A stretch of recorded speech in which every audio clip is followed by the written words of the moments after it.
Jésus, agis en moi. Déverse-toi, transforme ma vie. Transforme mon cœur, Seigneur. Transforme ma manière de voir les choses. Transforme, Seigneur, Papa, mon regard.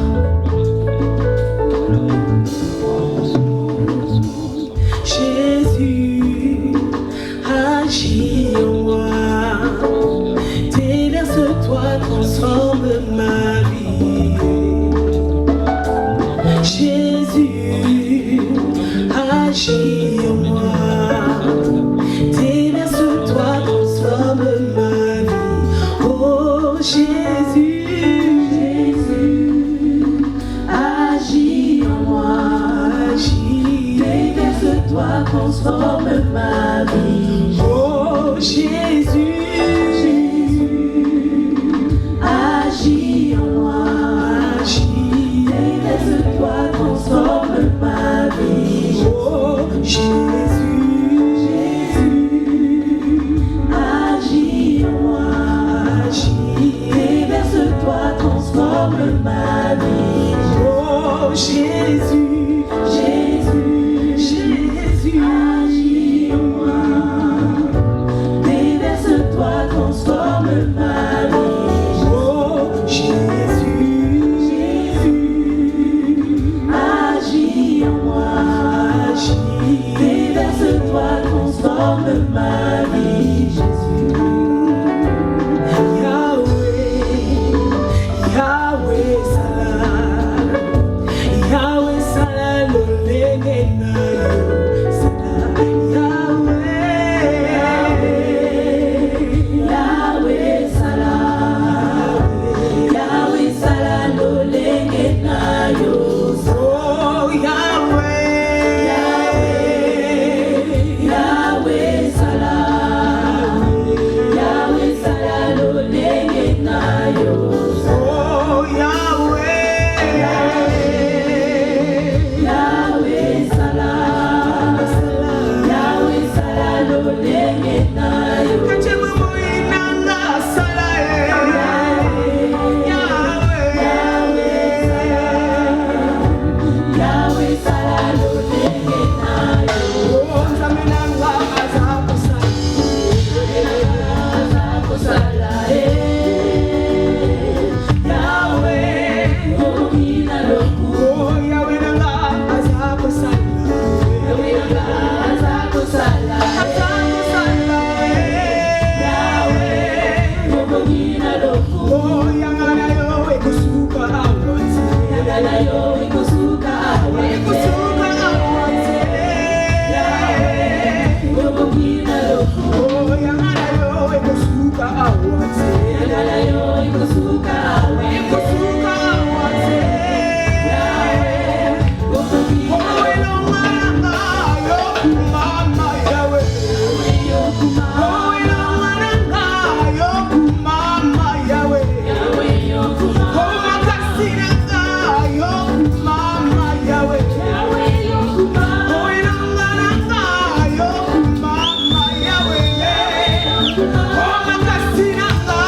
Seigneur Yahweh. Afin, Seigneur, qu'au travers ta parole, que tu puisses transformer une vie. Afin qu'au travers ta parole, Seigneur, que tu puisses, Seigneur, changer le regard d'une personne. Seigneur, merci. Seigneur, me voici, éternel Dieu, comme un simple instrument, éternel Dieu. Seigneur, que mes émotions, que mes ressentis soient au plus bas et que seul toi, tu prennes toute la place. Au nom de Jésus-Christ. Amen. Aujourd'hui, j'aimerais qu'on puisse parler d'un passage. On va se concentrer sur deux passages, c'est Nombre 13 et Nombre 14. Pour ceux qui ont leur Bible, ce serait bien que vous puissiez ouvrir vos Bibles à cet endroit pour qu'on puisse vraiment suivre ensemble, parce que c'est deux chapitres qui sont quand même longs. Et c'est une histoire qui, j'espère, va parler à chacun d'entre vous. Pour expliquer un peu, même si on va lire quelques passages, je me suis posé la question dernièrement, je me suis dit, Seigneur, j'étais en train de conduire et il y avait une voiture auto-école devant moi. Vous connaissez, quand il y a une voiture auto-école devant nous, on oublie qu'on est passé par là.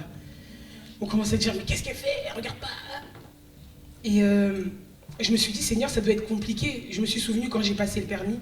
Et quand j'ai passé le permis, le moniteur qui était à côté, il me disait à chaque fois, il faut que tu fixes ton regard là où tu veux aller. Je ne sais pas pour ceux qui ont le permis, si vous vous souvenez, quand vous avez passé le permis, ou pour ceux qui viennent de l'avoir, c'est important de fixer ton regard là où tu vas. Et je me suis posé cette question, je me suis dit, Seigneur, mais je ne sais pas pourquoi tu mets ça dans ma tête, pourquoi j'ai cette réflexion-là. Et c'est là où le Seigneur m'a dit, en fait, là où tu fixes ton regard, ça détermine la direction de ta vie. Je répète encore pour qu'une personne puisse bien comprendre. Là où tu fixes ton regard détermine la direction de ta vie. À l'heure d'aujourd'hui, on est le dimanche 15 mars. Je ne sais pas là où tu fixes ton regard. Est-ce que c'est peut-être sur tes problèmes? Est-ce que c'est peut-être sur les difficultés, tes finances, ta famille? Je ne sais pas, mais ce qui est sûr, c'est que ton regard est fixé quelque part. Et là où tu fixes ton regard, ça va déterminer la destination de ta vie. On va lire cette histoire qui est dans Nombre 13. Alors cette histoire, c'est l'histoire de l'Éternel qui parle à Moïse et qui dit à Moïse, tu vas envoyer des hommes, tu vas envoyer, je crois que c'était 10 ou 12 espions. 12 espions, tu vas les envoyer dans le pays de Canaan pour aller regarder comment est ce pays, regarder ce qui s'y passe, regarder vraiment comment ils habitent, comment ils vivent, est-ce que ce pays il est bien barricadé, comment les habitants sont. Et donc il envoie, on va lire le premier passage, dans Nombre 13, verset 1. L'Éternel parla à Moïse, on peut se mettre debout pour la première lecture, s'il vous plaît. L'Éternel parla à Moïse et dit, envoie des hommes, un de chaque tribu, choisi parmi les chefs, pour explorer le pays de Canaan, que je donne aux Israélites. Moïse envoya des hommes depuis le désert de Paran, comme l'Éternel le lui avait demandé. Parole du Seigneur. On peut prendre place. Alors dans ce début du chapitre 13, donc c'est l'Éternel qui demande à Moïse et qui lui dit, alors tu vas prendre ces 12 espions qui vont aller explorer cette ville. Mais il donne des instructions, il ne les envoie pas comme ça. Dans le verset 18, je vais commencer à partir du verset 17. Moïse les envoya donc pour reconnaître le pays de Canaan en leur disant, passez par le Négev, gagnez la région montagneuse et examinez le pays. Voyez comment il se présente et quel peuple l'habite. Observez s'il est fort ou faible, nombreux ou pas.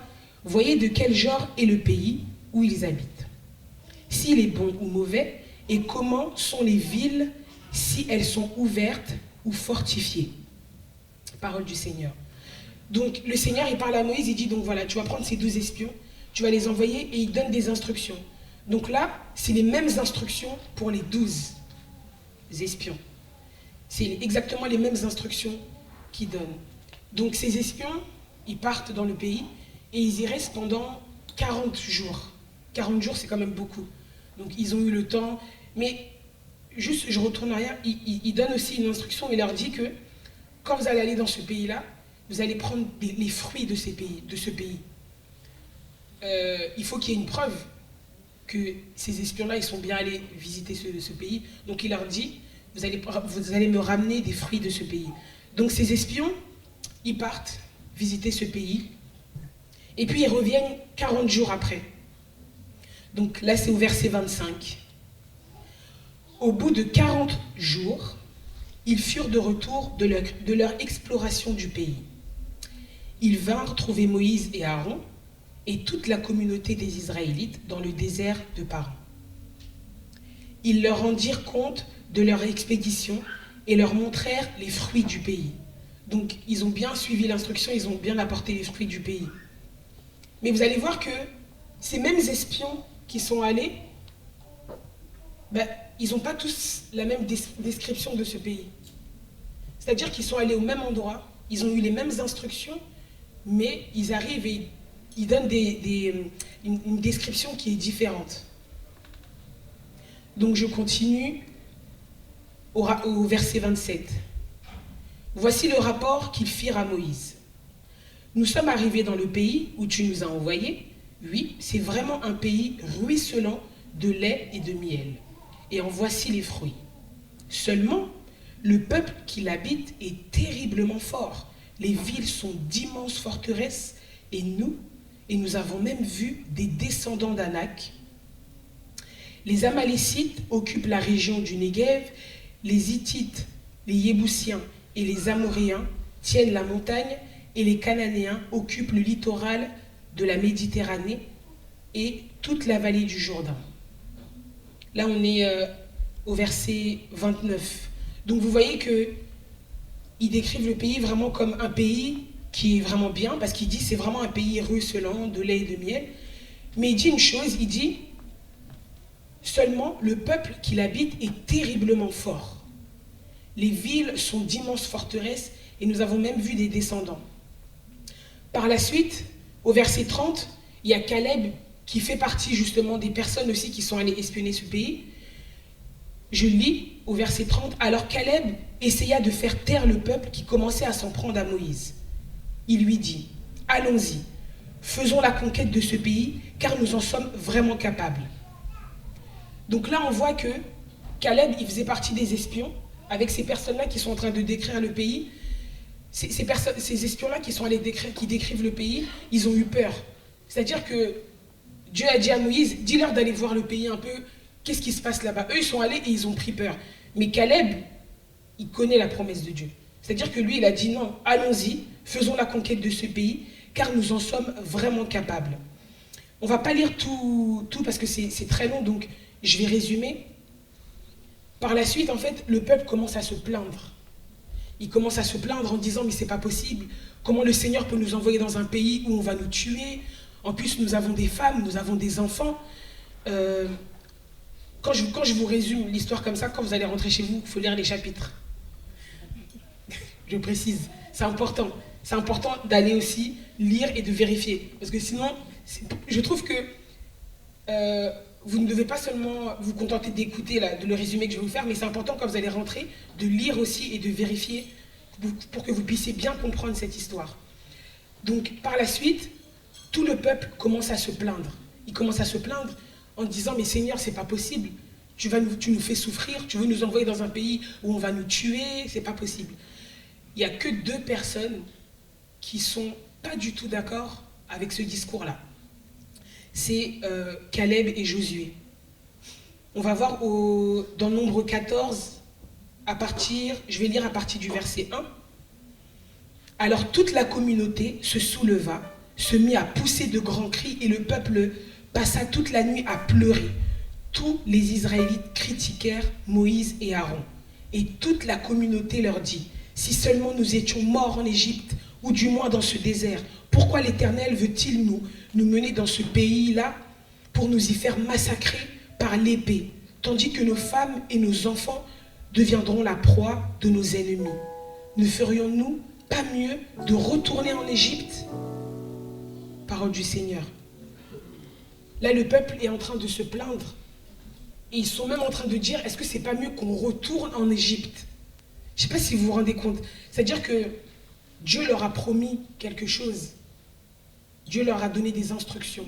Dieu leur a dit, allez visiter ce pays, allez voir comment ce pays est. Mais ils ont pris peur. Quand ils sont allés voir ce pays, ils n'ont pas eu le même regard. C'est là où je vais en venir. C'est-à-dire qu'un groupe de mêmes personnes, dans un même pays, avec les mêmes instructions, ils n'ont pas fixé le regard au même endroit. Il y a une partie des espions, ils ont fixé le regard sur les géants qu'il y avait, parce que par la suite, on voit qu'il décrit, il dit qu'il y avait des géants. Il y a un espion qui dit que, mais ils sont géants dans ce pays. À côté d'eux, on est comme des sauterelles, on est tout petits, on n'y arrivera jamais, c'est pas possible. Ces espions-là, ils ont fixé leur regard sur les géants, sur l'ennemi, ils ont pris peur. Caleb et Josué, on va voir au verset 6. Je lis à partir du verset 5. Moïse et Aaron tombèrent face contre terre en présence de toute l'assemblée réunie des Israélites. Josué, fils de Nun, et Caleb, fils de Yéphuné, qui faisaient partie de ceux qui avaient exploré le pays, déchirèrent leurs vêtements et dirent à toute la communauté des Israélites. Là, j'aimerais que vous puissiez bien écouter. C'est-à-dire que ces mêmes personnes qui vont parler, c'est les mêmes personnes qui sont allées dans le même pays avec les mêmes instructions. Ils étaient au même endroit. Mais vous allez voir qu'ils ont eu un regard différent de cette situation. Le pays, il dit, le pays que nous avons parcouru et exploré est un excellent pays. Si l'Éternel nous est favorable, il nous y mènera et il nous donnera ce pays ruisselant de lait et de miel. Seulement, ne vous révoltez pas contre l'Éternel et n'ayez pas peur des gens de ce pays, car nous n'en ferons qu'une bouchée. Leur ombre protectrice s'est éloignée d'eux, tandis que l'Éternel est avec nous. Ne les craignez donc pas. Parole du Seigneur. Amen. Je ne sais pas si vous comprenez, le même groupe de personnes, ces espions, qui vont dans un pays, explorer ce pays, regarder ce pays, reviennent avec une description totalement différente. Et je me suis posé la question, je me suis dit, Seigneur, mais quelle est la différence entre Caleb et Josué et ces espions? Parce que le point commun, c'est qu'ils étaient au même endroit, ils ont visité le même pays, ils avaient les mêmes instructions, et c'est des instructions qui viennent de l'Éternel. C'est l'Éternel qui les a envoyées. Et je me suis dit, Seigneur, la différence qu'il y a entre Caleb et Josué et les espions, c'est le regard. Il y a un groupe qui a fixé le regard sur les géants, qui a fixé les regards sur... Ils ont pris peur en fait. Ils ont fixé leur regard sur les ennemis, sur tout ce qui est négatif, on va dire. Et Caleb et Josué, ils ont fixé leur regard sur la promesse de Dieu. Dieu, il avait fait une promesse. C'est-à-dire qu'eux, ils ont regardé à ça. Et c'est ça qui fait toute la différence. Et avant de commencer cette histoire, je vous ai bien dit que là où tu fixes ton regard détermine la direction de ta vie. Maintenant, à toi de savoir aujourd'hui où est-ce que tu fixes ton regard. Qu'est-ce que tu regardes actuellement, là, au mois de mars, en 2026? Où est-ce que ton regard est fixé? La première chose à laquelle tu penses quand je pose la question, c'est là où ton regard il est fixé. Je ne sais pas à quoi tu as pensé. Mais la première chose à laquelle tu penses, c'est là où ton regard il est fixé. Quand ton regard il est fixé quelque part, ça veut dire que c'est ça qui guide ta vie. C'est cette chose-là que tu fixes qui est en train de guider ta vie. Là où tu fixes ton regard détermine la direction de ta vie. Vous savez que je lis la suite, je résume la suite, mais encore une fois, quand vous allez rentrer chez vous, allez lire. Par la suite, ce peuple, il s'est plaint. Malgré que Caleb et Josué a essayé de les rebooster en disant non, vous inquiétez pas, voilà. Le Seigneur, il s'est révolté. Le Seigneur, il a dit stop. Il a dit, c'est pas possible. Et il a voulu prendre une décision. Caleb et Josué, ils ont dit non. Seigneur, tu ne peux pas faire ça. Voilà. Donne-leur encore une chance de pouvoir avoir ce pays, de pouvoir aller dans ce pays. L'Éternel, il a dit, il n'y a pas de souci, je ne vais pas les faire mourir, mais en tout cas, ils ne vont pas aller dans ce pays. Parce qu'ils m'ont désobéi, parce qu'ils se sont plaints à plusieurs reprises, et parce qu'ils n'ont pas cru à ce que j'ai dit. Je vais quand même essayer de trouver le passage. Nombre 14, verset 20. L'Éternel répondit, je lui pardonne au peuple, comme tu l'as demandé. Néanmoins, aussi vrai que je suis vivant et que toute la terre sera remplie de la gloire de l'Éternel, aucun de ces hommes qui ont vu ma gloire et les manifestations extraordinaires que j'ai produites en Égypte et dans le désert, qui ont déjà 10 fois voulu me forcer la main et qui ne m'ont pas obéi, aucun de ces hommes ne verra le pays que j'ai promis par serment à leurs ancêtres. Aucun de ceux qui m'ont méprisé n'y entrera. Mais mon serviteur Caleb a été animé d'un esprit différent. Il m'a obéi sans hésitation, jusqu'au bout. C'est pourquoi je le ferai entrer dans le pays où il s'est déjà rendu, et ses descendants en hériteront. Comme les Amalécites et les Cananéens demeurent dans la vallée, dès demain, vous ferez demi-tour et vous retournerez au désert en direction de la mer des roseaux. Suite à ça, quand le peuple a entendu ça, ils se sont réveillés le matin et ils ont voulu d'eux-mêmes aller dans ce pays. Ils se sont dit non, c'est pas possible. Pardonne-nous Seigneur, voilà. Ils ont essayé de se faire petits, ils ont dit non, on va retourner, on va y aller. Caleb, il leur a dit, n'y allez pas parce que le Seigneur n'est plus avec vous. Dans le passage, il y a écrit, ça ne sert à rien d'y aller parce que jusqu'à là, le Seigneur était avec nous, mais il n'est plus là. Il n'est plus avec vous. Donc ça ne sert à rien d'y aller. Si vous allez vous faire tuer. Et c'est ce qui s'est passé. D'eux-mêmes, ils ont voulu y aller et arriver là-bas, ils se sont fait tuer. Et dans cette histoire, quand on retourne un peu en arrière, c'est quand même une instruction qui venait de l'Éternel. C'est un peuple que le Seigneur était en train de diriger. Il était en train de conduire. Mais à un moment donné, il y a quelque chose qui les a différenciés. C'est là où ils ont fixé leur regard. Ils ont pris peur et ils ont commencé à se plaindre et leurs paroles ont changé. Là où je voulais en venir, c'est que ta vision peut-être d'une situation peut décider aussi de ta destination. La manière dont tu vis une situation, la manière dont tu vois une situation, ça peut aussi déterminer en fait ta destination. Ça peut déterminer là où tu vas. Je ne sais pas quelle situation peut-être tu traverses, mais comment tu regardes cette situation?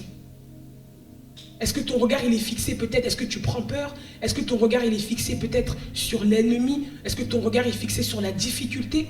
Ou est-ce que tu fixes ton regard sur les promesses du Seigneur?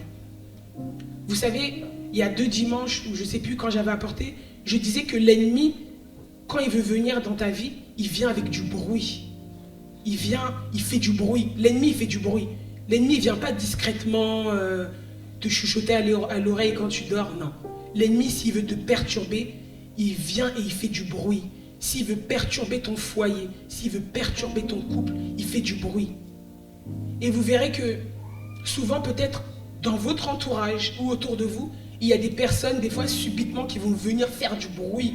Quand je dis faire du bruit, c'est au vrai sens. S'énerver, ou voilà. Parce que l'ennemi, quand il vient, il faut que tu le vois. Il faut que tu puisses le voir. Il ne vient pas te chuchoter à l'oreille. Et il fait ça pourquoi? Il fait ça pour attirer ton attention. Il fait ça pour attirer ton regard. Pour que tu puisses avoir peur. Pour que tu puisses être impressionné. Pour t'impressionner.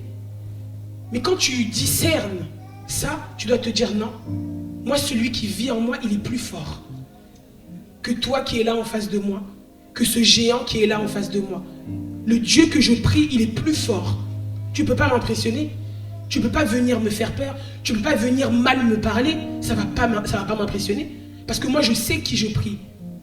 Et à ce moment-là, dans cette histoire, quand ils sont allés dans ce pays, ils ont été impressionnés. Il y a un espion à un moment donné, dans le passage, qui dit, dans ce pays, il y a même des géants. À côté d'eux, on est tout petits. On est tout petits, on est comme des sauterelles. Là, il a été impressionné. Il allait dans ce pays, il a dit, mais jamais on pourra rester là, ils vont nous tuer. Ils sont trop grands. Qu'est-ce que nous, on va faire? Caleb, il lui a répondu, eux, que tu vois, les géants là, ils sont plus protégés. Mais nous, on a l'Éternel avec nous. Il s'est accroché à la promesse de Dieu. Et c'est à ce moment-là que ça a fait toute la différence. Mais parce que ces espions ont douté, parce que ces espions ont pris peur, leur destination, elle a été totalement différente de Caleb. Leur destination, elle a été différente. Là où ils devaient être dans ce pays, là où ils devaient aller, là où le Seigneur leur avait promis, ils se sont retrouvés sous le sable. Ils se sont retrouvés, les cadavres, à un moment donné, il y a écrit que les cadavres ont été engloutis. Ils n'étaient plus là. Donc, juste pour dire, il faut faire attention à là où tu fixes ton regard. Où est-ce que tu regardes? Qu'est-ce que tu regardes dans cette situation que tu traverses? Souvent, on aime dire, Seigneur, j'abandonne tout, je regarde à toi. Mais tu ne regardes même pas. Tu ne le regardes pas. Tu es encore fixé sur ça, sur cette difficulté. Tu es encore fixé sur ce problème. Et vous savez, la semaine dernière, on a eu une situation chez moi avec mon mari. Et je me suis rappelé de cette situation. Je me suis dit, Seigneur, vraiment, quand on a une vision différente, ça peut changer, ça peut tout changer. Alors, moi je dormais, on dormait, tout le monde dormait dans la maison. Et vous savez, moi j'ai un voisin qui est méchant, si je peux le dire. Un voisin qui est très méchant. Au-delà d'être méchant, il est vicieux. Il a des vices. Ça veut dire qu'il fait des choses vraiment, renverser la poubelle, enfin, plein de petites choses. Mais j'ai pas de preuves. J'ai pas de preuves, mais je sais que c'est lui parce que un jour, j'ai ouvert la porte très rapidement et j'ai vu sa main repartir chez lui. Et cette nuit, il est 3h30 du matin et je dors et j'entends la sonnerie. J'entends, mais c'est très bref. J'entends juste vraiment un coup de sonnerie. Et je pense que c'est dans mon rêve, donc je me réveille, je me lève, je vais regarder, je vois personne, je me dis bon, ça doit être dans mon rêve. Et on a un petit souci avec notre sonnette, c'est que quand on appuie, ça reste bloqué. Et ça, le voisin, il sait. Parce que très souvent, quand les enfants s'amusent à appuyer, ça reste bloqué et du coup, on enlève directement. Et là, cette nuit, 3h40 du matin, ça sonne, mais ça reste bloqué. Ça veut dire que ça sonne en continu. Et donc, dans la panique, vous savez, quand vous réveillez dans la panique, le sommeil, tu regardes l'heure, tu vois 3h du matin, tu te dis, mais qu'est-ce qui se passe? Ça sonne, ça sonne. Moi, je ne vais pas me lever, bien sûr. Donc, je réveille mon mari, je dis, Glenn, ça sonne. J'aurais pu y aller en vrai, mais bon. Donc, je le réveille, je lui dis, ça sonne, ça sonne. Lui, il se réveille en panique. Tout de suite, il s'énerve parce qu'il se dit, il y a quelqu'un qui reste appuyé. Et je lui dis, non, je crois que la sonnette, elle est restée bloquée. Et donc, il ouvre la porte et il coupe la sonnette. Et là, je me dis, mais c'est quoi ça? Je vous assure, j'ai même pas eu le réflexe de prier ou quoi que ce soit. Je me suis dit, ah, ça c'est sûr, c'est le voisin. Franchement, demain, il va voir, c'est pas possible et tout. Comment il peut faire ça? Et mon mari me dit, mais toi aussi, il est 3h40 du matin. Je lui dis, si, c'est à cette heure-ci qu'il se réveille, parce que comme on est en période de ramadan, il se réveille à cette heure-ci, parce que j'ai déjà entendu, pour manger. Donc j'en suis sûr que c'est lui qui s'est réveillé. Moi, mon regard, il était fixé sur le voisin. C'est lui. Je suis sûr que c'est lui. Et puis dans la journée, je reparle de ça avec mon mari, et il me dit, parce que du coup, on s'est réveillé. Vous savez, la routine du matin, préparer les enfants, partir au travail, les accompagner à l'école. Et on n'a pas reparlé de ça. Donc dans la journée, je l'appelle.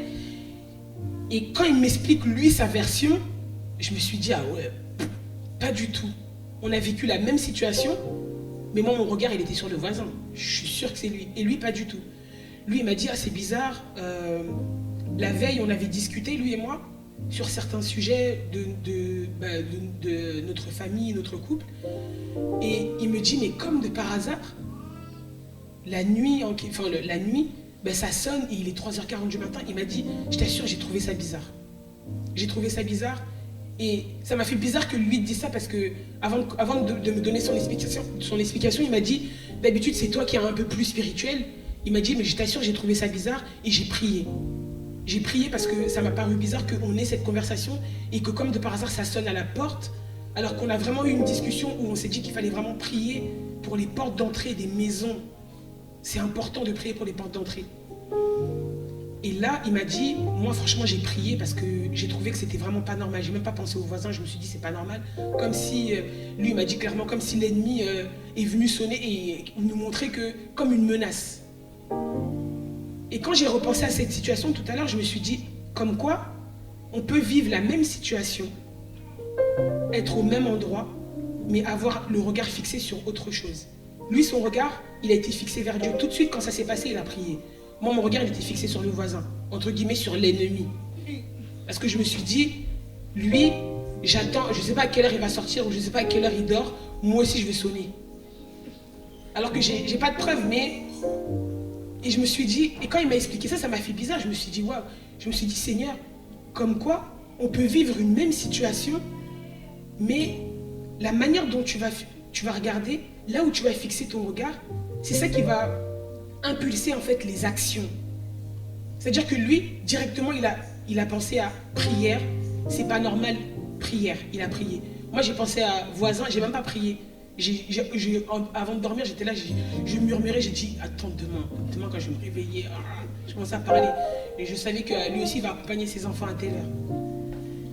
Juste pour vous dire que dans cette situation, encore une fois, c'est mon mari et moi, un couple, dans la même maison, on vit la même situation, mais nos regards ils sont fixés totalement sur autre chose et ça détermine les actions que tu vas faire par la suite. Et dans cette histoire, c'est pareil, un même groupe qui va explorer un pays, mais leur regard est fixé sur autre chose, sur différentes choses. Est-ce que quand tu traverses des temps difficiles, tu fixes ton regard sur ces difficultés-là et tes actions, du coup, sont impulsées par là où tu regardes? Ou est-ce que tu fixes ton regard vers les promesses de Dieu? Le Seigneur, il dit dans sa parole qu'il n'abandonne pas ses enfants. Ça, c'est une promesse. Le Seigneur, il dit dans sa parole qu'il ne met aucune épreuve au-dessus de nos forces. Promesse. Est-ce que quand tu traverses les temps difficiles, tu regardes à ces promesses-là ou est-ce que toute ton énergie, toute ta force est focalisée sur le problème? Et ça, c'est important parce que ça va déterminer ta destination. Ça va déterminer les actions que tu vas faire par la suite. Ton regard, il va influencer tes actions. Ton regard, il va influencer ta direction. C'est pour ça que tout à l'heure, je disais que quand on passe le permis, des fois, quand le moniteur qui est à côté de toi, il te dit, il faut que tu fixes là où tu vas. Si tu as le malheur de tourner tes yeux là-bas, tu vas voir que le volant aussi suit. Ça, j'ai déjà expérimenté. Parce que avant d'avoir le permis, je faisais des petits essais sur un parking avec mon frère. Et je sais pas, j'ai regardé, au lieu de regarder là, j'ai regardé là-bas. Et le volant suit en fait. Ton regard, c'est ça qui te donne la direction. Spirituellement, c'est très important de faire attention à là où tu fixes ton regard. C'est très important de faire attention à ce que tu regardes. Qu'est-ce qui t'impulse, toi, dans ta vie de tous les jours? Qu'est-ce qui impulse tes actions? Qu'est-ce qui t'influence? Là, actuellement, dans une situation bonne ou mauvaise que tu traverses, qu'est-ce qui t'influence? Tu fixes ton regard sur quoi? Sur les promesses de Dieu ou tu fixes ton regard sur la difficulté, sur la chose en question? Et je pense que c'est important de se poser cette question. Vous allez voir, il y a des personnes qui ont cette capacité-là de faire abstraction des fois à beaucoup de choses. J'ai une sœur à moi, elle a cette capacité-là, des fois, il y a des choses qui se passent, nous tout on est là en train de dire mais c'est abusé, c'est pas possible. Et elle a cette capacité-là de faire abstraction et de dire c'est pas grave. Parce qu'elle ne regarde pas, elle ne fixe pas son regard sur ça. Et elle vit très bien. Pendant que nous autres, des fois, on est dans la frustration, des fois, on ne comprend pas certaines choses, et des fois aussi, nos actions sont impulsées par ça. Nos actions sont impulsées par la frustration. Mais en tant qu'enfant de Dieu, tu dois fixer ton regard vers celui qui tient ta vie. En tant qu'enfant de Dieu, tu dois fixer ton regard vers les promesses de celui qui tient ta vie. Et ça, c'est important. Le Seigneur, il a promis des choses. Peu importe les situations que tu traverses, il a promis quelque chose. Et il ne va jamais faire le contraire. Il ne va jamais contredire sa parole. Et c'est très important. C'est-à-dire que quand je lisais cette histoire, je me suis dit, mais Seigneur, c'est vrai que des fois, ceux qu'on regarde, ça prend énormément de place dans ta vie. Si tu fixes ton regard vers le Seigneur Jésus, il va prendre énormément de place dans ta vie. Si tu fixes ton regard sur ce problème-là, auquel tu penses quand je suis en train de parler, ce problème-là, il va prendre énormément de place dans ton cœur, dans ta vie. Tu vas dormir avec, tu vas te réveiller avec. Il va prendre énormément de place. Même lorsque le Seigneur, il voudra te parler, tu ne vas pas entendre. Comme je vous ai dit, l'ennemi, quand il vient, il fait beaucoup de bruit. Ce problème-là, il fait tellement de bruit dans ta tête. Cette situation, elle fait tellement de bruit dans tes oreilles que même le Seigneur, quand il voudra te parler, parce que lorsque le Seigneur, il vient te parler, il va chuchoter. Parce que le Seigneur, il a besoin qu'on soit dans le calme et la confiance. C'est là où il va venir te fortifier. La Bible dit que c'est dans le calme et la confiance que sera votre force. Mais si à chaque fois tu es dans le bruit, si à chaque fois tu fixes ton regard sur les problèmes et les difficultés, à quel moment le Seigneur pourra te parler? Et à quel moment le Seigneur va trouver l'espace pour te parler? Pour peut-être t'éclairer, pour peut-être répondre à une question peut-être que tu te poses sur peut-être tes projets, ta famille, ton foyer, peu importe. Et je pense que le Seigneur, cet après-midi, il nous demande vraiment de fixer nos regards vers lui et lui seul. C'est quelque chose, c'est un exercice qui est difficile, mais qui est possible avec l'aide du Saint-Esprit. Pas par tes propres forces, mais avec l'aide du Saint-Esprit. La Bible dit que tout ce que vous demandez en priant, croyez que vous l'avez reçu et vous le verrez s'accomplir. Lorsque toi, peut-être tu traverses un moment difficile, une période difficile et que tu pries, est-ce que réellement tu crois que le Seigneur va le faire? Est-ce que tu crois réellement que le Seigneur va l'accomplir? Ou est-ce que tu es encore dans cette phase où tu doutes, ou cette phase où tu as un œil qui regarde la difficulté, un œil qui a envie de regarder vers le Seigneur? Du coup, à un moment donné, tes yeux, ils ne suivent plus. Ça devient compliqué. Et c'est très important. Et quand je lisais cette histoire, je me suis dit, Seigneur, quand même, ça a été quand même une instruction qui venait de toi. C'est toi qui les as envoyés. C'est toi qui leur as dit, allez visiter ce pays. C'est comme si le Seigneur, il leur a dit, allez regarder le pays, là où vous allez aller, là où ça va bien se passer. Le pays que je vous donne, allez visiter. Mais il est Dieu. Il savait qu'il y avait peut-être des géants. Il savait peut-être qu'il y avait... parce qu'à un moment, ils disent que la ville, elle était très protégée. Toutes ces choses-là, il savait. Il s'est dit, je vais les envoyer. Parce que Dieu, il ne peut pas envoyer des espions.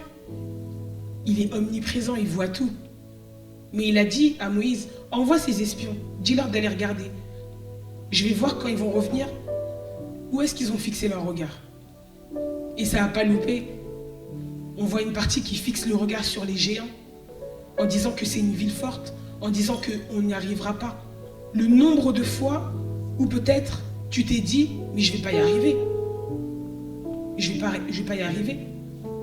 Tu t'es focalisé sur la peur. La Bible dit, tout est possible à celui qui croit. Ça, c'est une promesse. Est-ce qu'à un moment donné, dans cette chose où peut-être tu as envie de te lancer, dans ce projet peut-être que tu t'es juste contenté de dire, Seigneur, je ne vais pas y arriver, c'est trop cher, c'est trop loin, c'est trop dur. Est-ce qu'à un moment donné, tu t'es dit, Seigneur, même si c'est loin, même si c'est cher, tu as promis dans ta parole que tout est possible à celui qui croit. Et à ce moment-là, tu dois te lever et dire, Seigneur, moi je crois. Moi je crois parce que tu as écrit dans ta parole que tout est possible à celui qui croit. Alors Seigneur, moi je crois que j'y arriverai. Moi je crois, Seigneur, que peut-être là où il y a des personnes qui n'ont peut-être pas réussi, moi je réussirai. Moi j'y arriverai. Seigneur, dans cette situation qui est difficile, où je ne comprends pas, que ce soit dans ma famille, que ce soit dans mon couple, Seigneur, tu dis dans ta parole que tu ne mets jamais une épreuve au-dessus de nos forces. Alors Seigneur, moi je crois que cette épreuve, elle n'est pas au-dessus de mes forces. Seigneur, moi je crois que tu vas me faire sortir de cette situation encore plus forte. Parce que tu nous éprouves. Et tu dis dans ta parole que tu nous éprouves. Tu dis dans ta parole qu'on aura à traverser des difficultés. Mais qu'on prenne courage parce que tu as vaincu le monde.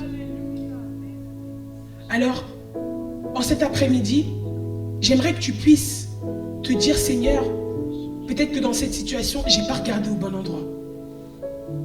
Peut-être que dans cette situation, Seigneur, je n'ai pas fixé mon regard là où je devais le fixer.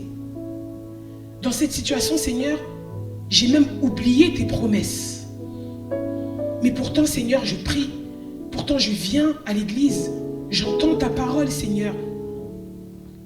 Seigneur, mais dans cette situation, l'ennemi a pris le dessus. Le géant a pris le dessus. J'ai pris peur, Seigneur. J'ai pris peur. J'ai été dans la confusion. Mais Seigneur, change mon regard. Change mon regard. Change la direction. De la même manière où Caleb a été déterminé. Et il leur a dit, ne craignez pas. Ne craignez pas. Peu importe ce que vous avez vu, ce pays-là est un excellent pays. Parce que c'est le Seigneur qui nous envoie là-bas. C'est un excellent pays. Peu importe ce que vous avez vu là-bas, n'ayez pas peur. Mais ils ont pris peur. Et vous savez, quand tu as peur, tu commences à parler, à te plaindre. Et ils ont commencé à se plaindre. Commencé à dire, mais le Seigneur, comment c'est possible qu'il nous envoie tout ça, tout ça. Le Seigneur, il s'est énervé, il s'est révolté. Et il a dit, stop. Ce peuple, il s'est trop plaint. Trop de plaintes, de désobéissance. Je leur ai demandé quelque chose, ils ne l'ont pas fait. Je leur demande d'aller à un endroit parce que je sais pourquoi ils ne le font pas. Alors stop. À un moment donné, dans une situation que tu traverses, tu t'es peut-être plaint plusieurs fois. Mais le Seigneur veut que tu lui fasses confiance. Encore une fois, que tu fixes ton regard sur ses promesses. Moi, c'est quelque chose que j'ai expérimenté depuis le début de l'année. J'ai dit, Seigneur, aide-moi dans les situations que je traverse, aide-moi à voir quelque chose de bon. C'est dur. C'est dur quand tu traverses une situation difficile et que tu dis, Seigneur, aide-moi à voir quelque chose de bon. Change mon regard. Change mon regard, change ma manière de voir cette situation. Change ma vision de cette situation. Je veux voir comme toi, tu veux que j'ai envie de voir cette situation. Parce que j'ai dit, Seigneur, je ne pense pas que tu aies envie que je puisse voir que du négatif. Parce que ton but, Seigneur, c'est de me faire avancer. Ton but, Seigneur, c'est que je puisse grandir. Ton but, Seigneur, c'est que je puisse être cet instrument qui fasse avancer ton œuvre. Alors, Seigneur, ouvre mes yeux. Montre-moi. Change ma vision de cette situation. Et j'ai vraiment fait cette prière en début d'année. Que ce soit pour mes situations personnelles, que ce soit dans ma famille, que ce soit dans mon foyer. J'ai dit, Seigneur, je veux voir les choses comme toi tu les vois. Et dès lors où je vois les choses comme toi tu les vois, de facto, ça impacte sur mes actions. Ça impacte sur ma manière de penser. Ça impacte sur ma manière de marcher avec toi. Alors, change ma manière de voir les choses. Que tu puisses faire cette prière et dire, Seigneur, que tu puisses vraiment conduire mon regard. Où est-ce que je dois regarder? Des fois, peut-être que tu ne sais pas. Dans une situation, tu ne sais pas où est-ce que tu dois regarder. Tu dois prier et dire, Seigneur, guide-moi. Dis-moi, Seigneur, où est-ce que je dois regarder? La Bible dit, dans sa parole, que lorsqu'on tourne nos regards vers le Seigneur, nous sommes rayonnants de joie. La Bible ne dit pas que lorsque tu tournes ton regard vers tes soucis, le Seigneur apporte une solution. La Bible dit que quand tu tournes ton regard vers le Seigneur, tu es rayonnant de joie. Pourquoi on est rayonnant de joie quand on tourne nos regards vers le Seigneur? Parce que tu regardes plus toutes ces difficultés, tous ces problèmes. Tu t'abandonnes entièrement au Seigneur, tu lui fais confiance. Et dès lors où tu fais confiance au Seigneur, dès lors où tu ne regardes plus tes problèmes, ça se voit sur ton visage. Directement, ça se voit sur ton visage. Une personne qui, on va dire une personne qui est aigrie, ça se voit sur son visage, ça se lit sur son visage. Une personne qui est tout le temps en colère, ça se voit sur son visage. Quand tu vas aller la voir, tu vas lui demander, mais pourquoi tu es tout le temps fâché? Tout de suite, elle va te dire, ah, il y a ça, parce que son regard, il est fixé vers ses problèmes. son regard il est fixé vers la difficulté. Mais nombreuses sont les fois, et j'en suis sûre que vous aussi même, vous avez déjà rencontré des personnes qui sont toujours dans la joie. Tout le temps dans la joie, tout le temps dans la joie. Et quand tu creuses un peu et que tu parles avec cette personne et qu'elle te raconte sa vie, tu te dis waouh, cette personne elle traverse énormément de choses, mais tout le temps je la vois, elle sourit. Moi ça m'est déjà arrivé dans mon travail, une maman, parce que du coup je travaille avec les enfants, une maman qui est tout le temps dans la joie. Dès qu'elle arrive, elle vient déposer son enfant, tout le temps dans la joie. Et un jour elle est venue au bureau pour demander un renseignement et on a commencé à discuter. Et là, elle avait besoin de parler. Donc, elle m'explique sa vie. Elle me raconte quelle situation elle traverse, toutes ces choses-là. Waouh! Je me suis dit, quand on vous voit, impossible de deviner tout ce que vous traversez. Et là, elle me dit, c'est important, elle me dit, le positif attire le positif. Elle m'a dit ça. Elle m'a dit le positif attire le positif. Donc, je me dois d'être toujours dans la joie parce que je sais que ça va attirer les bonnes choses, ça va attirer les bonnes personnes. Et ça m'a vraiment marqué. Je me suis dit, Seigneur, c'est vrai. Des fois, en fait, on doit adopter une attitude différente à ce qu'on vit pour attirer justement ce qui est dans l'invisible, ce qu'on ne voit pas encore. Les choses que tu ne vois pas encore, qui sont là, hein, mais que tu ne vois pas encore. Le Seigneur est en train d'agir, mais tu ne le vois pas encore. C'est des choses invisibles. Nous, on voit ce qui frappe aux yeux. On voit le visible, on voit les difficultés, les problèmes. Là où c'est flou, c'est ça qui saute à nos yeux. Mais le Seigneur, il nous demande de regarder au-delà de ça. Que ton regard il puisse changer. Que tu puisses avoir une autre vision, une autre manière de voir les situations. Ça va impacter automatiquement. Tu vas traverser ces situations-là différemment. Parce que ton regard, il va donner la direction. À tes actions, il va donner la direction à tout ce que tu vas faire. Par rapport à cette histoire, moi c'est là où le Seigneur il m'a vraiment parlé. C'est vraiment sur la manière dont on aborde les choses. Et je me suis dit, Seigneur, mais il y a bien quelque chose qui impulse nos actions, que ce soit des bonnes actions ou des mauvaises actions. Il y a bien quelque chose qui impulse nos actions. On ne se réveille pas un matin comme ça en se disant, allez hop, je vais faire ça. C'est qu'à un moment donné, on a regardé quelque chose. À un moment donné, on s'est focalisé sur quelque chose et ça a impulsé nos actions. Tu ne peux pas te dire, ah non, j'ai pas compris pourquoi j'ai fait ça. Tu sais pourquoi tu as fait ça. Parce qu'à un moment donné, peut-être ton regard il est resté fixé sur quelque chose et donc tu as suivi cette direction. Et aujourd'hui, je pense que on arrive à un temps où je pense que vous pouvez voir que le monde commence à être en difficulté, pour ne pas dire en guerre.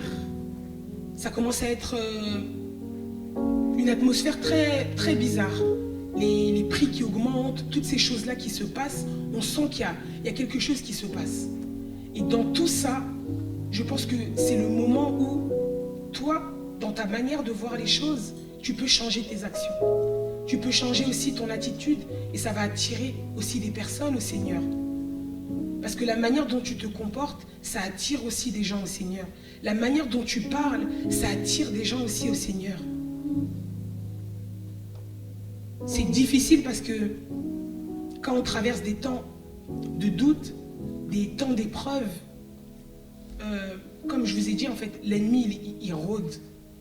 Il rôde, il se dit, je sens que là, c'est une période assez compliquée, je vais essayer de faire du bruit et d'attirer son attention. Mais dans tout ça, il y a le Seigneur qui chuchote, et il chuchote ses promesses. Dans tout ce bruit-là, dans cette tempête des fois que tu traverses, il y a le Seigneur qui est en train de chuchoter. Tiens bon, prends courage. Je ne mets jamais une épreuve au-dessus de tes forces. J'ai prévu des plans de paix pour toi, des plans de bonheur pour toi. Et il te chuchote, il te dit toutes ces choses-là. Je pense que si tu retournes un peu en arrière dans ta vie, tu vas te souvenir de là où le Seigneur t'a ramassé. À aucun moment il t'a abandonné. Pourquoi il le ferait maintenant? À aucun moment le Seigneur t'a laissé. À aucun moment le Seigneur s'est dit non, franchement là, débrouille-toi. À aucun moment. Le Seigneur, il est toujours là. Il dit dans sa parole qu'il n'abandonne pas ses enfants. Peu importe ce que tu traverses. Son silence, ça ne signifie pas qu'il n'agit pas. Lorsque tu penses que le Seigneur ne parle pas, ça ne signifie pas qu'il n'est pas en train d'agir. Il est juste en train de t'observer. Mais même quand il y a un silence, selon toi, il y a quelque chose qui se passe. Avec le Seigneur, il y a toujours quelque chose qui se passe. Même dans les temps d'épreuve, dans les moments de joie, dans les moments de bonheur, dans les moments de tristesse, il y a toujours quelque chose qui se passe avec le Seigneur. Il ne sommeille ni ne dort. À aucun moment tu peux dire le Seigneur là il est au repos, il m'a oublié. Non, à aucun moment. Le Seigneur en tout temps il est en train d'agir. Même quand tu traverses un temps difficile, il est en train d'agir. Mais il suffit d'être dans ce calme, dans cette confiance pour entendre la voix du Seigneur, pour entendre ses promesses. Encore une fois, c'est chuchoté, c'est très doux. C'est très doux parce que le Seigneur, il a besoin que tu sois dans le calme. La prière que nous devons faire, non seulement c'est que le Seigneur change notre regard, mais c'est que le Seigneur aussi, de la même manière où dans cette histoire, il a fait avec Caleb, où Caleb il s'est souvenu des promesses du Seigneur. Tu dois faire cette prière et dire Seigneur, dans les temps difficiles, aide-moi. Aide-moi à me souvenir de tes promesses. Aide-moi Seigneur à me rappeler de tes promesses. Aide-moi Seigneur Papa à rester accroché à toi. Même quand je sens mes mains glisser, aide-moi Seigneur à rester accroché à toi. Parce que je sais que j'ai besoin de toi. Vous savez quand pas dans cette histoire, mais dans l'histoire de Pierre, quand Pierre et les disciples ils sont au milieu de la mer et qu'ils aperçoivent le Seigneur Jésus en train de marcher sur l'eau, ils prennent peur et ils disent quoi? Et Pierre il dit Seigneur, si c'est toi qui es en train de marcher sur l'eau, ordonne que je vienne. Le Seigneur il lui dit viens. Pierre il marche sur l'eau, mais à un moment donné, son regard il est plus fixé vers le Seigneur. Dans le passage il est dit que Pierre, en voyant les vagues, les problèmes, les difficultés, toutes ces choses-là, il a commencé à s'engloutir. Pourquoi? Parce que son regard a changé de direction. Parce qu'à un moment donné, il a changé de direction. Il ne regardait plus le Seigneur. Le Seigneur, il lui a dit, viens. Il lui a dit, viens. Il a commencé à marcher sur l'eau. Il fixait le Seigneur, il venait vers lui. Mais à un moment donné, il a pris peur. Il a pris peur parce qu'il a regardé. Son regard a changé, sa direction elle a changé. Lui qui allait tout droit vers le Seigneur, qui marchait sur l'eau, il a commencé à s'engloutir. Et c'est ce qui se passe dans notre vie de tous les jours. Le Seigneur, il te dit, regarde à moi, regarde à mes promesses. Mais à un moment donné, tu regardes tes difficultés, tu regardes tes factures, tu regardes ta situation et tu commences à t'engloutir. Et là, le Seigneur, il nous fait grâce encore en cet après-midi de nous rappeler à l'ordre. Peut-être que tu étais en train de t'engloutir parce que tu ne regardais plus le Seigneur. Et le Seigneur, cet après-midi, il te dit, regarde-moi, reste fixé sur moi. Arrête de regarder ce problème, regarde-moi. Comme dans cette histoire avec Pierre, le Seigneur, il dit dans sa parole que vous ferez des exploits encore plus que ce que j'ai fait. C'est-à-dire que dans cette histoire, je me suis souvenu de ce verset, je me suis dit, le Seigneur, il marche sur l'eau. Je ne sais pas, imaginez-vous, vous dans cette situation, le Seigneur est en train de marcher sur l'eau. Les disciples prennent peur. Alors Pierre, il dit, Seigneur, si c'est toi qui es en train de marcher sur l'eau, ordonne que je vienne.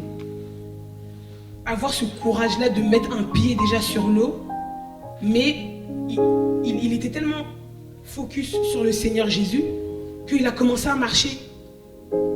Il a fait la même chose que le Seigneur, marcher sur l'eau. C'est-à-dire que quand tu regardes le Seigneur, quand tu fixes ton regard vers le Seigneur, tu fais des choses même qui te dépassent. Lorsque ton regard il est fixé vers le Seigneur, tu fais des choses même que toi-même tu ne comprends pas. Mais ça c'est Dieu. Quand tu fixes ton regard vers le Seigneur, il y a même des personnes qui vont se dire, mais toi tu as fait ça, toi tu es arrivé à telle situation, tu as eu tel poste, mais comment tu as fait? C'est Dieu. Parce que j'ai fixé mon regard vers Dieu et il m'a dit viens. Le Seigneur, il te dit suis-moi, viens. Ne prends pas peur. Ne regarde pas tes difficultés, ne regarde pas tes problèmes. Ne te dis pas que j'y arriverai pas pour tel poste, j'y arriverai pas pour telle situation. Ne te dis pas ça. Le Seigneur, il te dit seulement regarde-moi et viens. Prends courage, viens. Tu t'es peut-être éloigné à un moment donné. Tu as peut-être pris peur aussi. Tu as peut-être été aussi hésitant. Tu savais pas trop. J'y vais pas, je sais pas. Fixe ton regard vers le Seigneur. C'est lui qui va te donner la direction. C'est lui qui va te diriger. La Bible dit, même lorsque tu marches dans la vallée de l'ombre et de la mort, tu ne crains aucun mal. Parce que sa houlette et son bâton te rassurent. C'est-à-dire que même lorsque tu marches dans la vallée de l'ombre de la mort, tu ne crains rien, parce qu'il est là, parce que ton regard est fixé vers lui. Même quand tu marches dans cette vallée-là de difficulté, dans cette vallée-là de questionnement, ton regard est fixé vers le Seigneur, alors tu ne crains rien. Mais en ce dimanche, il s'agit de changer ton regard. Il s'agit de changer la direction de ton regard. Il s'agit de te dire, Seigneur, là où je vais fixer mon regard, Seigneur, ça va déterminer la direction de ma vie. Alors je fixe mon regard vers toi, parce que c'est toi qui connais toutes choses. Parce que ma raison de vivre, Seigneur, c'est toi. Si je suis là, c'est toi. Si je me tiens debout, c'est toi. Si je respire encore aujourd'hui, c'est toi. Alors Seigneur, dirige ma vie. Seigneur, je te regarde à toi, je regarde que à toi. Montre-moi la direction. Dans cette situation, qu'est-ce que je dois faire? Où est-ce que je dois aller? Je ne regarde qu'à toi, Seigneur. Dans ce problème, Seigneur, je ne sais pas quoi faire, je ne regarde qu'à toi. J'ai plus envie de regarder ce problème, mais je regarde à toi, Seigneur. Parce que je sais que tu as les réponses. Et parce que je sais, Seigneur, que tu dis dans ta parole que tu n'abandonnes pas tes enfants. Alors je sais, Seigneur, que tu ne vas pas m'abandonner. J'aimerais que, là où tu es, que tu puisses te mettre debout et que tu puisses vraiment prier dans ce sens-là. Et dire, Seigneur, j'ai entendu. Seigneur, tu m'appelles encore en ce jour. Seigneur, tu m'interpelles encore en ce jour. Dont je suis sûr, c'est que tu tiens toujours tes promesses. Et c'est que tu n'abandonnes pas tes enfants, éternel Dieu, Papa. Que tu puisses élever ta voix et dire, Seigneur, change mon regard. Peut-être que mon regard est fixé sur les difficultés. Peut-être que mon regard est fixé sur les distractions.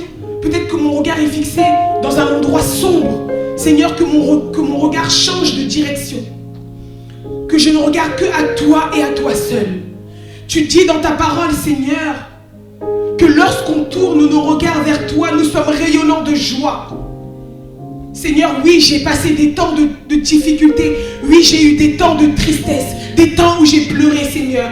Mais en ce jour, Yahweh, je veux regarder à toi. Fais rayonner mon visage, Seigneur. Seigneur, fais rayonner mon visage. Que mon visage, Seigneur, rayonne de joie. La Bible dit qu'il y a un temps pour tout. Il y a un temps pour toutes choses. Tu as peut-être traversé un temps de doute. Tu as peut-être traversé un temps où tu as pleuré. Tu as peut-être traversé un temps où tu as rigolé. Tu as peut-être traversé un temps où tu ne parlais plus. Tu as peut-être traversé un temps où tu parlais trop. La Bible dit, chaque chose a son temps.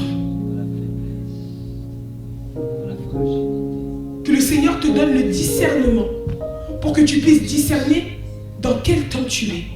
Qu'est-ce que tu dois faire? Parler, te taire, prier, adorer, louer. Que le Seigneur te donne le discernement.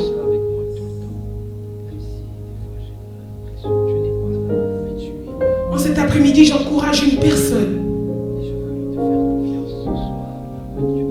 à refixer son regard regard vers le Seigneur.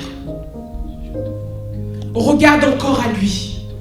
Oui, ça a été difficile, oui, ça a été dur, mais regarde à lui encore et encore. À aucun moment, il va t'abandonner. En tout temps, il va t'éclairer. Élevons nos voix au nom puissant du Seigneur Jésus.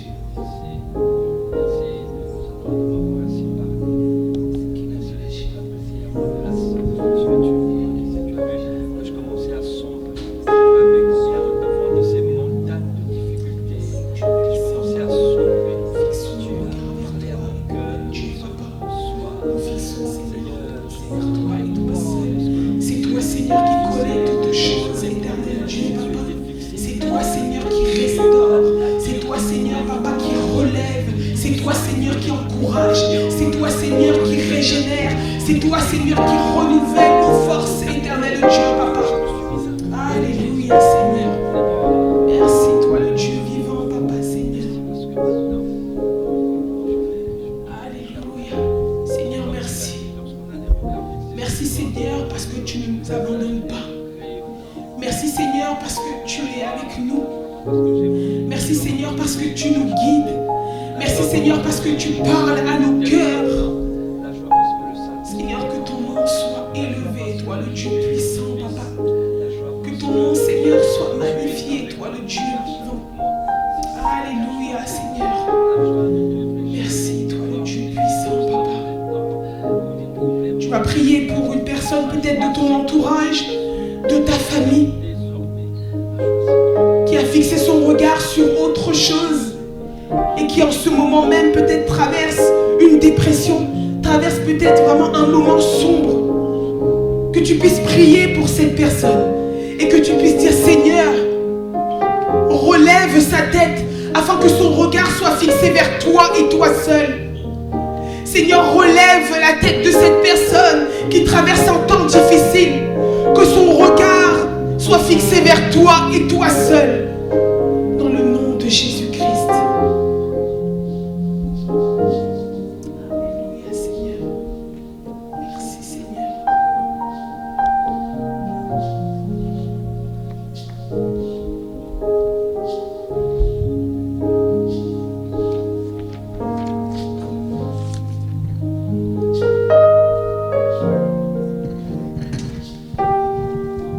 Alléluia. Si tu peux tout simplement prier quelques secondes pour dire merci à Dieu.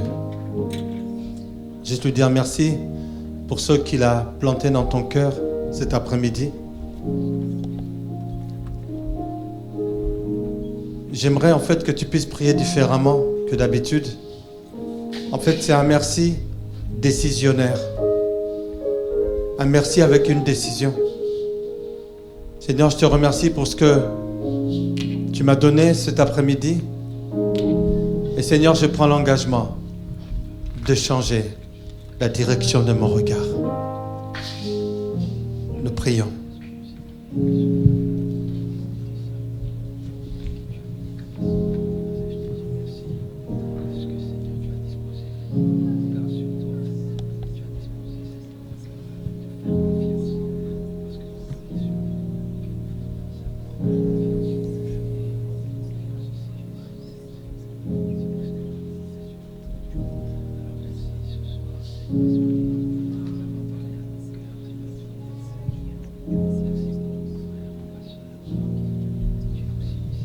Au nom de Jésus.